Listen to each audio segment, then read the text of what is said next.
Good evening. I'm Ray Suarez, your host for this evening. I want to welcome you all to a special night, the Eisenhower Fellowship's 2026 Awards Dinner. And what a year it's been since last we were together in this beautiful setting. An awful lot has changed since then, but Eisenhower Fellowships remains reassuringly focused on its mission, connecting leaders from all fields in dialogue to bring a little more understanding to our sad old world. We come together tonight from every corner of the globe to celebrate Eisenhower Fellows doing amazing things and to commemorate the 250th birthday of the founding of the United States right over there. Our noble national experiment in self-government born down the street. And I hope that you will make sure you get to that building at the other end of the mall. Amid the disruption and uncertainty we see all around us, Eisenhower Fellows inspire us and give us real hope for the future. I want to introduce one of them right now, a special Eisenhower Fellow who grew up not too far from here and went on to enter the rough and tumble world of Pennsylvania state and local politics. At 35, she was elected the youngest black woman in the state legislature, where she served for a decade representing her city's constituents. Returning to her hometown, she was elected to the city council, where she became majority leader, and ultimately the chief executive of her beloved city. I'm delighted to introduce Philadelphia Mayor Cherelle Parker.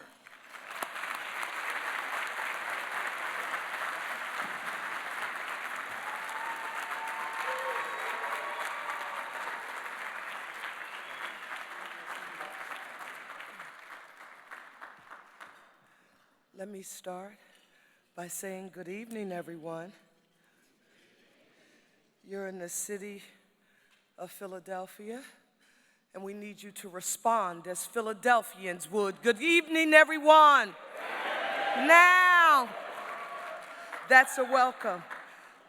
Let me start by saying to Dr. Robert Gates, Chairman and former Secretary of Defense. What an honor, Mr. Secretary. Please give him a round of applause.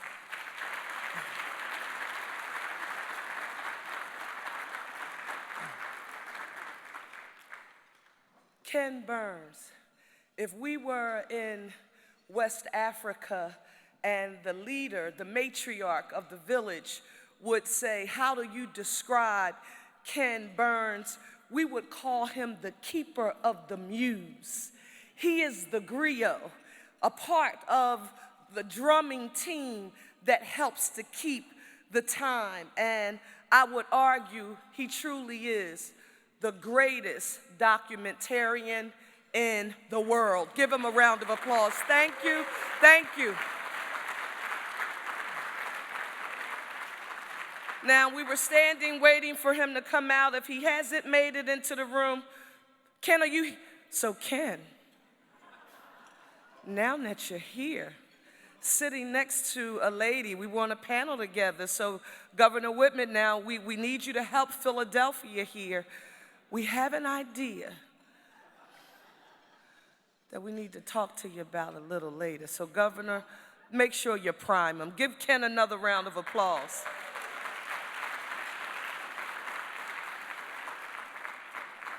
Susan Eisenhower, granddaughter of President Eisenhower. What an honor and a privilege, such a strong legacy. And right now here in our globally renowned Constitution Center, we get an opportunity to lift up the history that you are a part of through your lineage, and for that we are grateful, and for your service in your own right. Please give Susan a round of applause.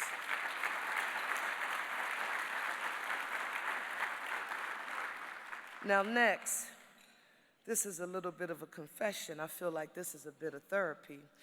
I first had an opportunity to meet her when she became the history-making governor of New Jersey. And at that time in our region, a whole lot of little girls weren't thinking that they could lead states in our nation. But you showed us that there were no boxes for girls, that girls could be governors too, and you did it with grace and pride.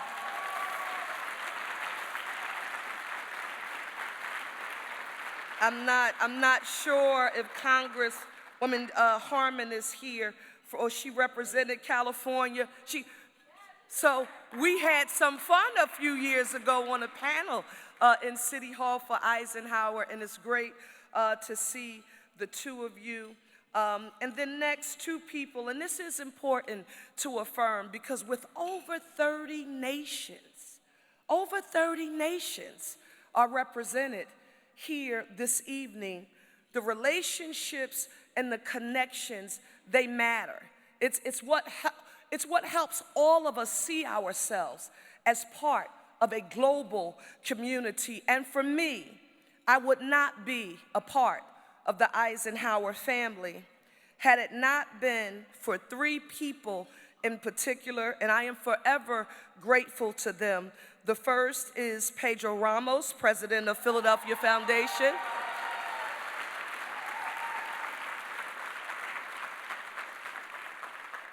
The next is Cynthia Figueroa, Lori's Philabundance. I see you there.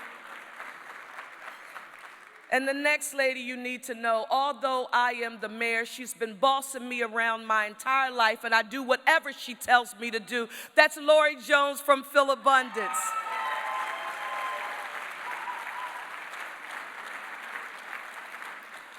Let me just formally note for the record that America's experiment with democratic self-government began almost literally across the street at Independence Hall some 250 years ago.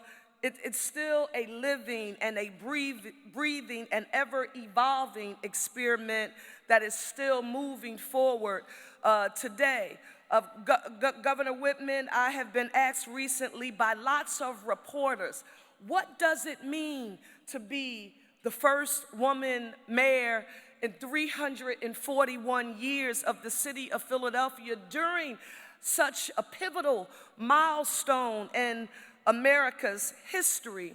And the only way I can describe how I've processed this is that for those of you who are married and you have reached milestone moments in your marriage, 25 or either 50 years, and you decide that you want to renew your vows, well, this semi-quincentennial celebration of 250 years gives all of us an opportunity to renew our respective commitments to democracy. And what's so grand about it all to me is that when it's done accurately, when we're being true to our authentic selves, it will look like something different from each of us and for each of us. But this is that year, this is the opportunity, and the city of Philadelphia is the place as the birthplace of democracy. So we will renew our vows together. I want to say a gentleman is here now who we view him as the anchor of our budget here, and I hate to keep picking on you, Governor Whitman, but you know how essential the chairman of appropriations is when it comes to getting budgets passed. And our chairman of appropriations is here, Jordan Harris. Please give him a super huge round of applause. Mr. Chairman, help, Mr. Chairman, help, okay? To Kim Burns, I do want to say a special congratulations to you, recipient of the 2026 Dwight D. Eisenhower Medal for Leadership and Service. At a time when documenting and telling our respective stories accurately, no matter how painful they may be, they need to be told so that we will understand how we chart the course in the future. So we are very grateful to you that you've used your powers for good. And for those of you who have witnessed the latest epic documentary, The American Revolution, Philadelphia's all up in it. So thank you. And to French fellow Claire Marie Legay, one of the world's most renowned classical concert pianists, on being recognized as the 2026 Distinguished Fellow Award recipient tonight. Apparently, the solo concert, we had some members of our Philadelphia Orchestra who were present at the Museum of the American Revolution, and everyone was thoroughly impressed. So we want you to know it is an honor and a privilege. Please give her a round of applause. Congratulations.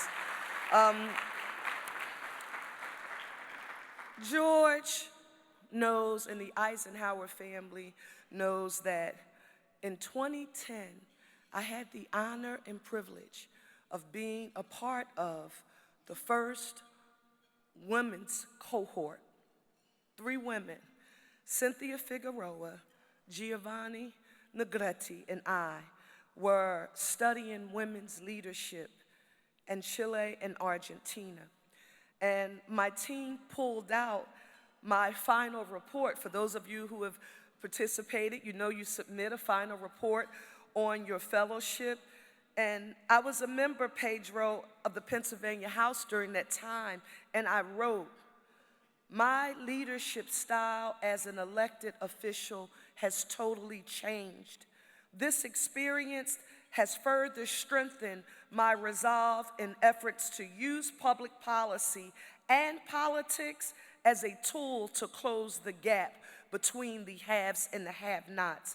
It was by far a transformational experience for me to see the connectedness. I can still visually in my mind see the meeting with the Mapuche community in Chile. It made me think about a past connection with the Aboriginal community in Australia when we were down under. But there is nothing more powerful than plugging into an entity that sees you connected and a part of a global humanity. To City Managing Director Adam Teal, who's here, Philadelphia School Board President Reginald Streeter, former Deputy Mayor Cynthia Figueroa, former head of the Philadelphia Art Museum, Gail Harity.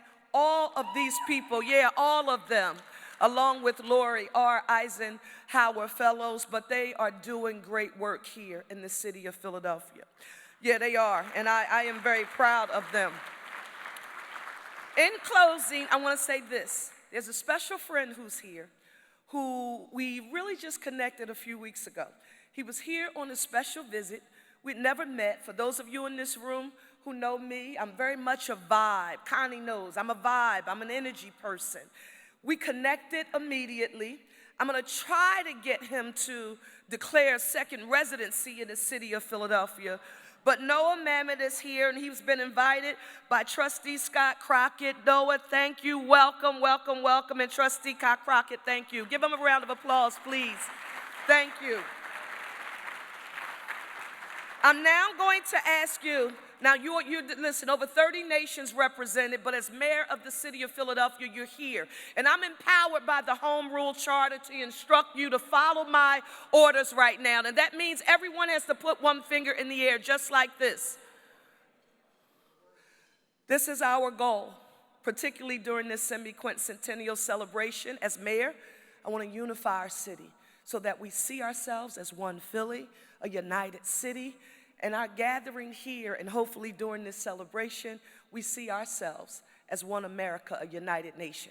So I want you all to repeat after me and say, one Philly, a united city, one America, a united nation. You sound terrible. One finger in the air. We're recording this for the Instagram. Let me hear you all repeat after me and say, one Philly, a united city, one America. America, a United Nation. President DeLama, when you call Mr. President, the answer will always be yes. Thank you all and have an amazing time.